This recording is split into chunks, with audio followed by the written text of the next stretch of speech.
కళ్ళ నిండా కుళ్ళుతో నిన్ను చూసే వాళ్ళకి నీ కష్టంతో పనిలేదు. మనసు నిండా ప్రేమతో నిన్ను చూసే వాళ్ళకి నీ లోపాలతో పనిలేదు.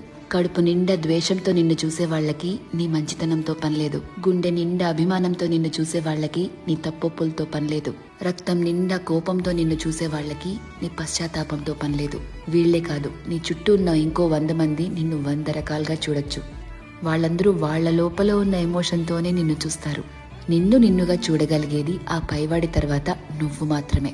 ఎప్పుడైతే నువ్వు నీలో ఉన్న తప్పులు ఒప్పులు, మంచి చెడు, నీలో కోపాలు, నువ్వు చేసే మోసాలు, నీలో మార్పులు, నువ్వు పడే పశ్చాత్తాపాలు, నీ చుట్టూ బాధ్యతలు, నీ ఆశలు, వాటికై నీ కష్టాలు, దేవుడిచ్చిన లోపాలు, నీ ప్రయత్నాలు, ఇలా ఎదుటి వాళ్ళని జడ్జ్ చేయడానికి మనం వెతుకుతూ ఉంటామే, వాటన్నిటి ద్వారా నిన్ను నువ్వు చూసుకోగలిగితే ఎలా అన్బయాస్డ్ గా, లాయర్లా కాదు జడ్జి లాగా, అప్పుడు నువ్వేంటో నీకు అర్థమవుతుంది కదా.